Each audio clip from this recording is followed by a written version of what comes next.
প্রিয় দর্শক, আসসালামু আলাইকুম। আমি এই মুহূর্তে দাঁড়িয়ে আছি ময়মনসিংহ দখলগড় পাগলা থানাধীন, অর্থাৎ যে জায়গাটি রয়েছে এটা হচ্ছে বটতলা বাজারের ঠিক দক্ষিণ পাশে একটি প্রবাসীর বাড়িতে ডাকাতির ঘটনা ঘটেছে। প্রবাসী মোহাম্মদ খুকুন মিয়ার বাড়িতে দুর্ধর্ষ ডাকাতির ঘটনা ঘটেছে। গতরাতে গভীর রাতে একদল অজ্ঞাতনামা ডাকাত বাড়িতে প্রবেশ করে এই ঘটনা ঘটায় বলে জানিয়েছে স্থানীয়রা। স্থানীয় সূত্রে জানা যায়, খুকুন মিয়া দীর্ঘদিন ধরে প্রবাসে অবস্থান করছেন। তার অনুপস্থিতিতে বাড়িতে তার স্ত্রী, বৃদ্ধ মা আর ছোট বোন বসবাস করেন। ঘটনার রাতে ডাকাত দল বাড়ির দরজা মাটি খুঁড়ে ভিতরে প্রবেশ করে এবং সিসি ক্যামেরা ভাঙচুর করেন এবং ভুক্তভোগীরা অভিযোগ করেন গলার দুটি সোনার চেন, স্বর্ণালংকার লুট করেন, যার বাজার মূল্য প্রায় 7 লক্ষ টাকা। ঘটনার পরপরই এলাকাবাসী এগিয়ে এসে পরিস্থিতি নিয়ন্ত্রণে আনেন।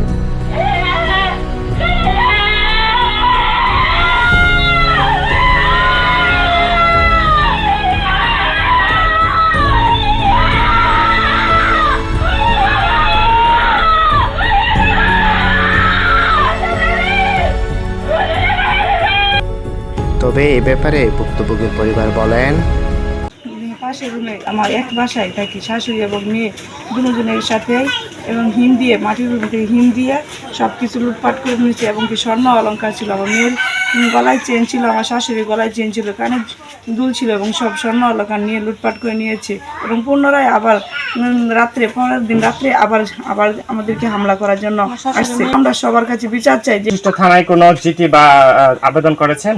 জি, আবেদন করেছি। এর আগেও একবার সিসি ক্যামেরা ছিল, বাইরে থেকে ভাঙ্গা নিয়ে গেছে, তখন কারো জিটি করেছি। তখনও জিডি করেছিলেন? জি, তখন কারো জিটি করেছি। থানা থেকে কি বলছে?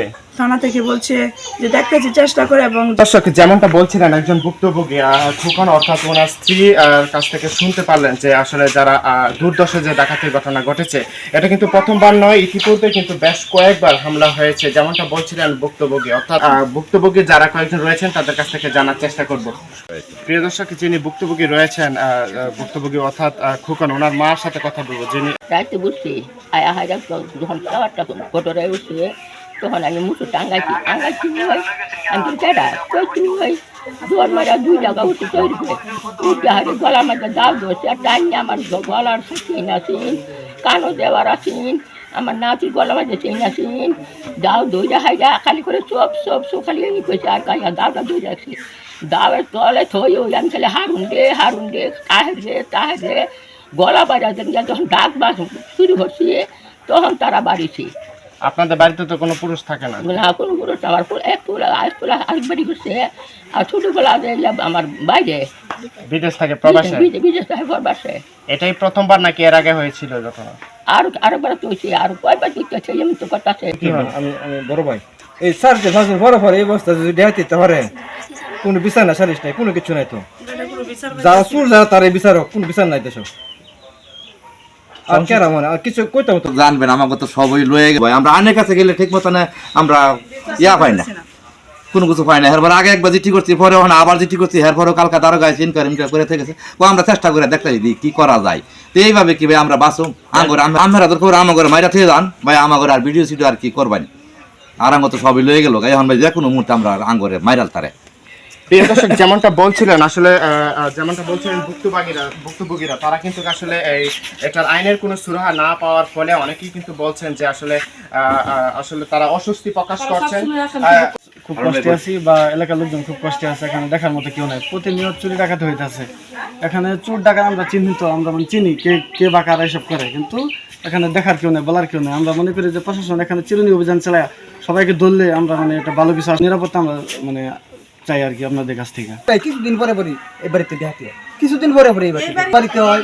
এই যে তাহারের বাড়িতে হয়েছে এই কয়েকদিন আগে এইরকম ভাবে দেখাতে হইতেছে। বাসিন্দা আমার বাড়ি কিন্তু পরপরই কি এই এলাকায় এই ঘটনা ঘটে? ঘটে। আইন শৃঙ্খলা বাহিনী কোনো সুরাহা করতে পারেনি, তাই তো? এইটা মনে যে নিল লয় আবার যখন। আচ্ছা, যারা আসামি রয়েছে তাদেরকে নিয়ে আসে বলে, তাই তো? চুরির ঘটনা ঘটেছে, বলে রাখি যে এটা কিন্তু প্রথমবার নয়, ইতিপূর্বে কিন্তু বহুবার এই ঘটনা ঘটেছে। যার পাশাপাশি আসলে যারা বাজারবাসী রয়েছেন, যারা ব্যবসায়িকরা যারা রয়েছেন, তারা কিন্তু প্রায় সময় এই চুরির ভোগান্তিতে ভুগছেন, যেমনটা দাবি করছেন এলাকাবাসীরা। চোরের কারণে অতিষ্ঠ হয়ে গেছে। 2 দিন পর পরেই এই বাড়িতে সেই বাড়িতে ওই দরজা ভেঙে আপনার ব্যাটারি, ওই সৌরবিদ্যুতের প্যানেল, তারপরে এই যে সোনা গয়না এগুলা নিয়ে যায়। যেমন বিগত দিনে যে ঘটনা ঘটছে ওই বাড়ির থেকে আমরা শুনছি যে 2টা চেইন, আবার কানের দুল টুল আপনাদের বাজারে যারা ব্যবসায়ীরা যারা রয়েছেন তারাও এই ভুক্তভোগী? জি, আমরা ওই ভুক্তভোগী। বয়াতে পাহারাই থাকতে চাই না।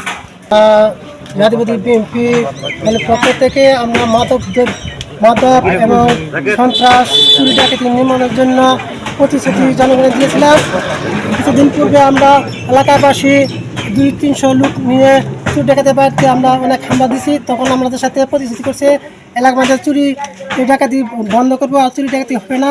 মানে বর্তমান দিকে আবার চুরি ডাকাতি আরম্ভ হয়েছে। এই জন্য আমরা সাংবাদিক সম্মেলন করছি, জনগণের সহযোগিতা এবং প্রশাসনের সহযোগিতা কামনা করছি। নবনিযুক্ত সংসদ সদস্য ইতিমধ্যে কিন্তু জনসাধারণের জন্য সতর্কবার্তা দিয়েছেন, অর্থাৎ উনি মাইকিং করেছেন। এরপরেও যে চোরের যে আহাজানি বা এই কর্মকাণ্ড, এটা আসলে কেন কমছে না, যদি এভাবে কিছু বলতেন? করছে না, মাদকের কিছু আশঙ্কা আছে। মাদকের যারা মাদক মুক্ত মিশন পূর্বে যারা বিস্তার ছিল তারা এখনো এই জায়গায় বা এখানকার বুক ফুলিয়ে ঘুরছে, এমনটাই দাবি করছেন? হ্যাঁ, এমনটাই দাবি করছি। যারা নেশাযুক্ত লিপ্ত, ওরা পয়সার অভাবে নানান গড়াগা চুরি ডাকাতি লিপ্ত করতেছে। হ্যাঁ, প্রিয় দর্শক, যেমনটা বলছিলেন এখানকার ভুক্তভোগীরা, অর্থাৎ আমরা জানার চেষ্টা করেছি যিনি টাঙ্গাইল ইউনিয়নের দায়িত্বপ্রাপ্ত কর্মকর্তা রয়েছেন, তিনি বলেছেন যে এই ঘটনার সাথে সংশ্লিষ্ট যারা রয়েছেন এটা সঠিক তদন্তের মাধ্যমে খুব দ্রুতই জোরালোভাবে দুষ্কৃতিকারীদের গ্রেফতার করার আশ্বাস দিয়েছেন। ATV news desk, Mymensingh, Gafargaon.